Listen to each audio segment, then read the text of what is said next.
अहिल्यानगर जिल्ह्यातील राहुरी तालुक्यातील म्हैसगाव ग्रामपंचायतीच्या सरपंच सुजाता पवार यांच्यावरील भ्रष्टाचाराचे आरोप हे बिनबुडाचे असून खोटे आरोप करून बदनामी करणाऱ्यांवर कारवाई करावी अशी मागणी माजी सरपंच विजय विधाटे यांनी केली।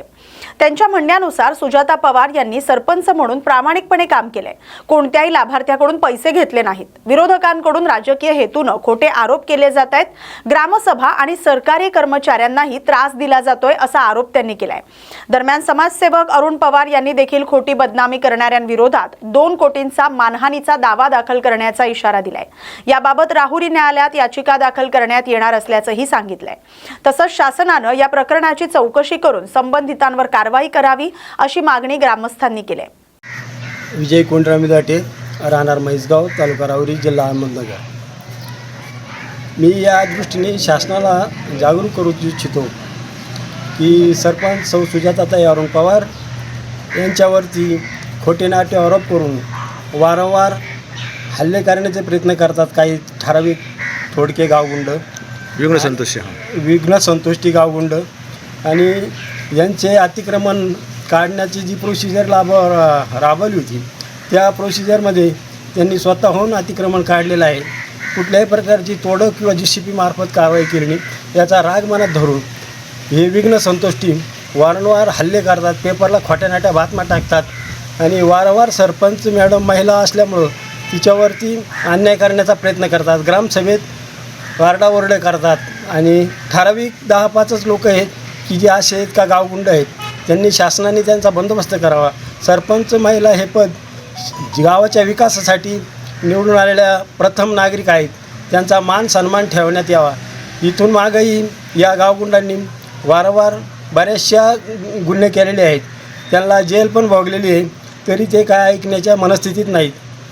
तरी सदर या गावगुंडाचा व गावाच्या विकासात खीळ घालणाऱ्या गावपुढाऱ्यांचा तावड बंदोबस्त करावा ही शासनाला विनंती करतो।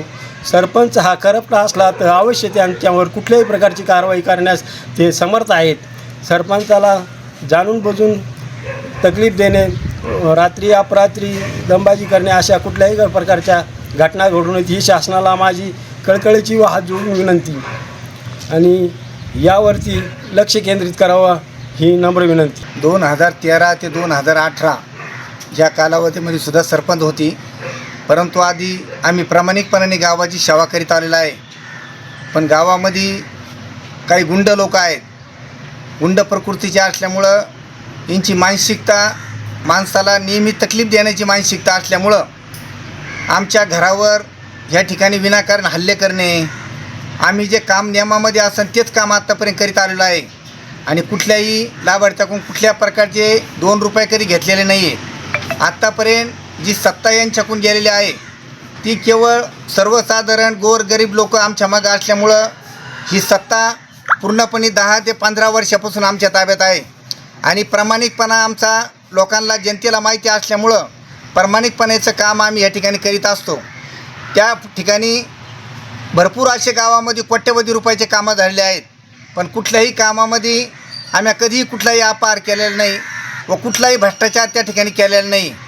ह्या गुंडांनी आत्तापर्यंत अनेक वेळेस 2018 पासून तर 2025-26पर्यंत आत्तापर्यंत चौकशा लावलेल्या आहेत। आमच्याकडं एवढ्या चौकशा लावून कुठल्या प्रकारचा कुठलाही अपहार दिसला नाही आणि 2025पर्यंत ग्रामपंचायतचा 1-1 रुपयाचा आम्ही या ठिकाणी ऑडिट करून सर्व ऑडिटरने ऑडिट करून या ठिकाणी ऑडिट नोटसुद्धा आपल्याला म्हैसगावच्या ग्रामपंचायतला दिलेले आहे। त्यामुळं ह्या गावगुंडाळांचा एकच विषय आहे, फक्त कामं गावामध्ये होऊन द्यायचे नाही आणि गावाचे नुकसान करायची आणि गावाची हानी करायची आणि गावाची बदनामी झाल्यामुळं ह्या ठिकाणी कुठलाही ग्रामसेवक ह्या ठिकाणी येऊ शकत नाही आणि ग्रामसेवकालासुद्धा ह्या ठिकाणी अतिक्रम काढल्यामुळं विनाकारण काही कारण नसताना त्याला मारहाण करून आमच्यासुद्धा घरावर हल्ला करून या ठिकाणी आमच्या पुतण्याला मारहाण झाली, आमच्या वेळोवेळी हल्ले झाले। किती वर्षापूर्वी झाली ती घटना? हे 2025 साली झालेलं आहे आणि अशा घटना वारंवार घडत असून आम्ही याचे निवेदन SP ला, पोलीस स्टेशन राहुरीला, DYSPला सर्वांना निवेदन दिलेले आहेत। यांनी कारवाई नाही केली काय? तरीही आत्तापर्यंत यांच्यावर कारवाई करून आता कोर्टामध्ये केस चालू आहे, परंतु यांची अजूनही दहशत काय थांबलेली नाही आहे हे अजूनही दहशत करतात. गाडीवाल्यानंतर पाटला करायचा, शिव्या गाळ्या करायच्या, सरपंचाची बदनामी करायची, अपहाराचे खोटे नाटे गुन्हे दाखल करायचे. याच्यामध्ये 3-4 वर्षापासून याला कुठेही काही सापडलं नाही, पण विनाकारण तकलीफ देऊन आमच्या कुटुंबाची हानी करण्याचं काम चालवलेलं आहे.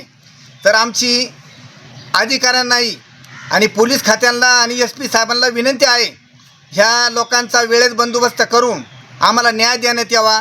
आणि आमच्यावर जे खोटे नाटे आरोप लावलेले आहेत, याच्यातला एक जरी आरोप याच्यामध्ये सिद्ध जर झाला तर आम्ही आमच्या पदाचा हैतक्षणी राजीनामा देऊ शकतो. आणि आमचा जर समजा कुठलाही आरोप जर आमच्यावर सिद्ध नाही झाला तर जिनी आमच्यावर आत्तापर्यंत खोटे नाटे आरोप करून गुन्हे केलेले आहेत तर यांचा आम्ही मानहानीचा दावा दाखल करून कोर्टामध्ये यांना खेचल्याशिवाय राहणार नाही. ही आता आमच्या याच्याशिवाय आमची पर्याय नाही राहिलेला. कारण यांचा वारंवार आम्ही यांना विनंती केलेली आहे. वारंवार ग्रामसभेमध्ये यांची दादागिरी असती, पुढेही महिला सरपंच असताना यांची दादागिरी करण्याचं काही काम नसताना जाणीवपूर्वक हे 4-2 जण आपले गोळा झाले म्हणजे यांनी फक्त राजकारण करायचं आणि आपले काहीतरी दादागिरी करून ह्या ठिकाणी गावामध्ये दहशत निर्माण करण्याचं काम करीत आहेत.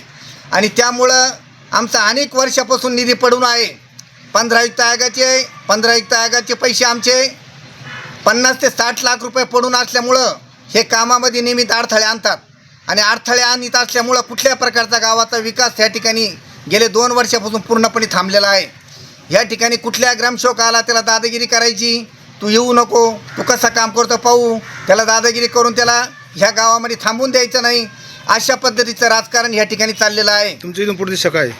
आता आमची एकच विनंती आहे, आमचा काय त्यांना चौकशी करून करण्याची काय इच्छा असेल ती सगळ्या चौकशी आमच्या झालेल्या आहेत.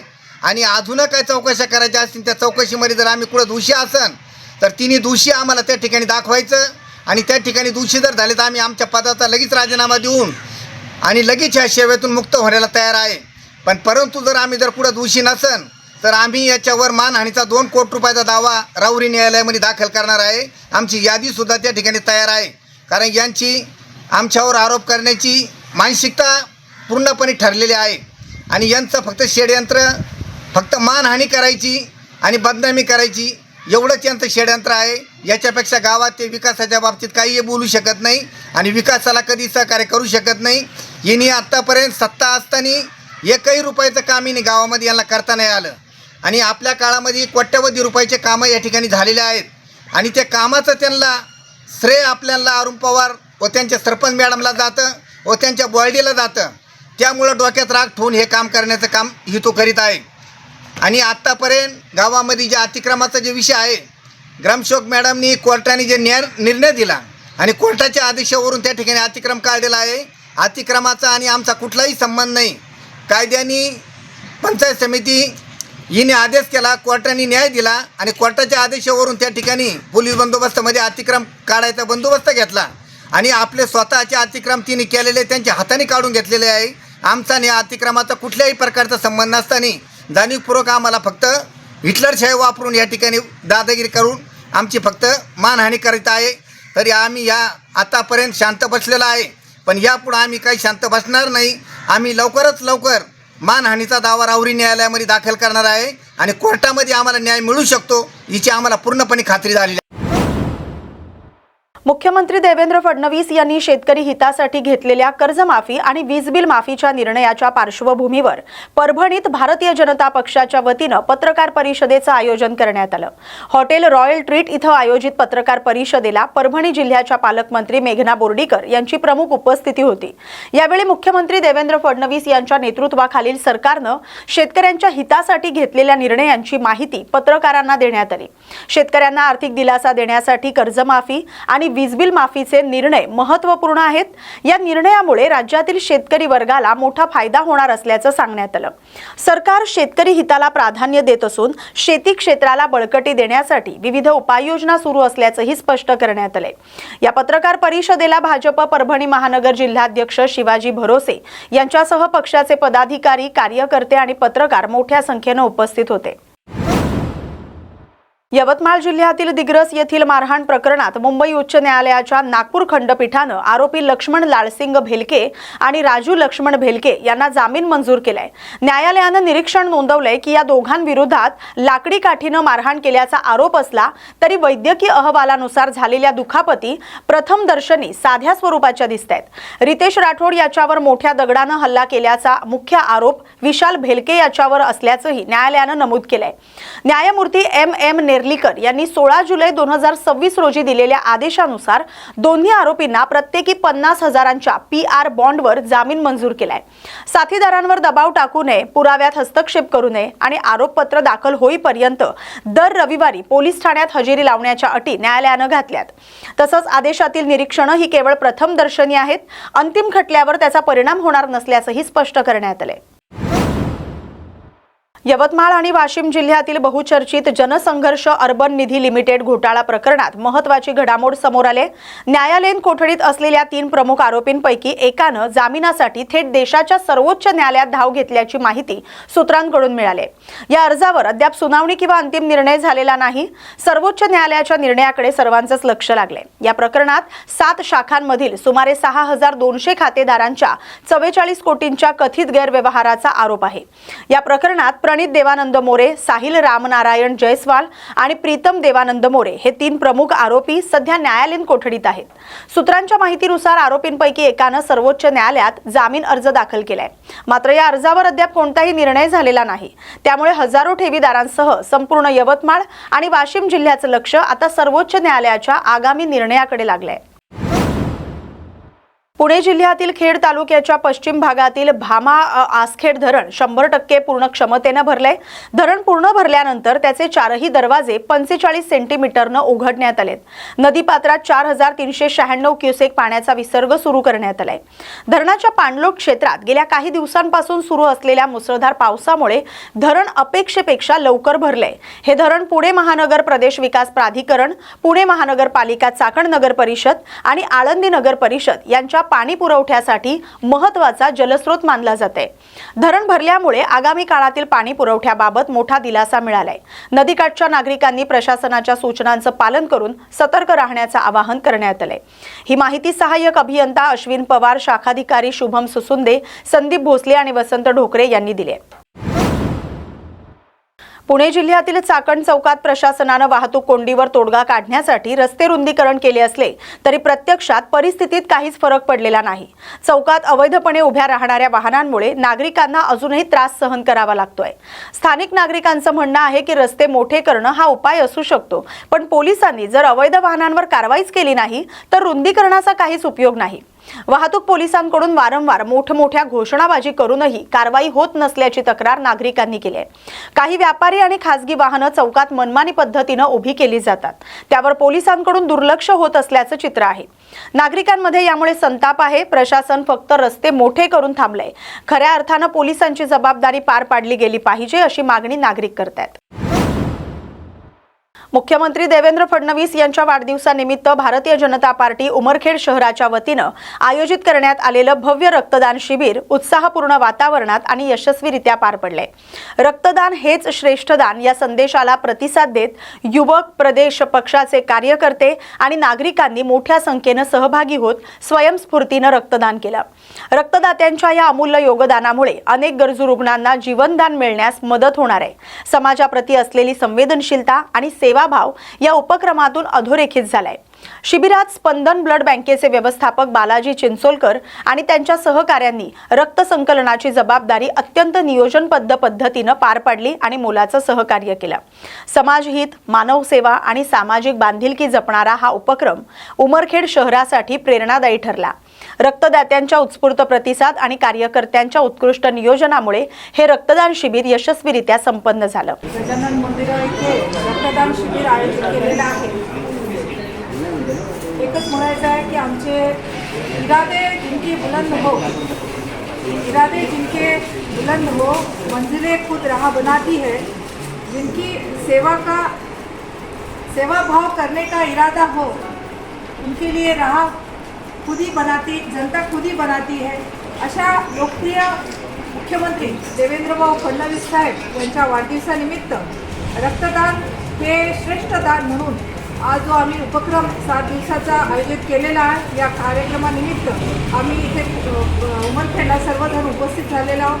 सोबत माजी उमरखेडचे आमदार आमचे बंधू उत्तमराव इंगळे साहेब, तसेच दुसरे बंधू आमचे माजी आमदार नामदेवराव ससाने भाऊ, तसेच आमचे उमरखेड शहरचे शहराध्यक्ष अतल भाऊ कंदरे, तसेच इथे उपस्थित झालेले सर्व गणमान्य पदाधिकारी, आमचे जिल्हा सरचिटणीस आदित्य भाऊ माने आणि इथे उपस्थित झालेले सर्वच मंडळी.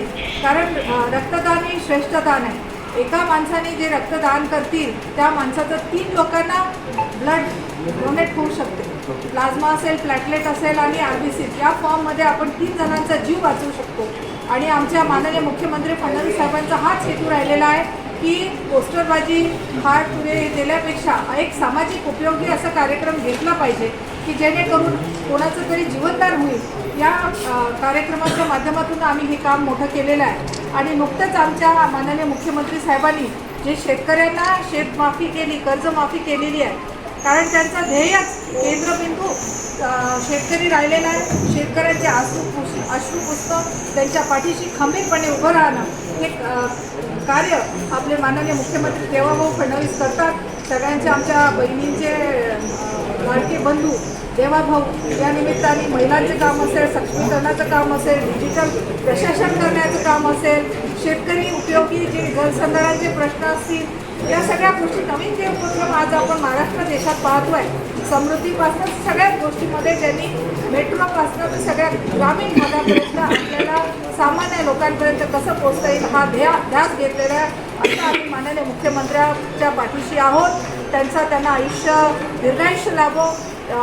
माता देवी आपली तुळजापूर देवी यांनी त्यांच्या आयुष्य वाढवावं. नाथनगरमध्ये गजाननबाबाच्या मंदिरात इथं रक्तदान शिबिर या ठिकाणी आयोजित केलं आहे. ज्याप्रमाणे देवाभाऊंनी आपलं सर्वस्व जनतेला अर्पण केलं, त्याचप्रमाणे जनतेला सुद्धा या रक्ताचा त्या ठिकाणी फायदा व्हावा या दृष्टिकोनातून आज उमरखेड शाखेच्या वतीनं रक्तदान शिबिर या ठिकाणी घेतलेलं आहे. कारण देवाभाऊंनी स्वतःला जे पूर्ण समर्पित केलं, राष्ट्रपती समर्पित केलं, तीच भावना ठेवून भारतीय जनता पार्टीचा प्रत्येक कार्यकर्ता देवाभाऊच्या पाऊल ठेवून या ठिकाणी काम करण्याचा प्रयत्न या ठिकाणी करत आहे. आमच्या उमरखेड शहराच्या वतीने, उमरखेड विधानसभेच्या वतीने आम्ही आदरणीय देवभाऊ यांना या ठिकाणी त्यांचं यश चिंतितो, शुभचिंतितो. त्यांना आमचे आयुष्य या ठिकाणी लाभावं अशी आई रेणुकादेवी चर्चेने या ठिकाणी प्रार्थना. महिला आणि बालविकास मंत्री अदिती तटकरे यांनी लाडकी बहीण योजनेच्या मदतीवरून महिलांची खिल्ली उडवली. आम्ही पैसे दिले की महिला शॉपिंगसाठी मार्केटमध्ये गर्दी करतात. महिलांपेक्षा व्यापारीच आम्हाला विचारतात पैसे कधी टाकणार आहात. वाशिम येथील महिला आणि बालविकास विभागाच्या अहिल्या भवनच्या लोकार्पण सोहळ्यानिमित्त आयोजित संवाद कार्यक्रमात तटकरे बोलत होत्या. अदिती तटकरे यांच्या या वक्तव्यानंतर आता वाद उद्भवण्याची शक्यता आहे.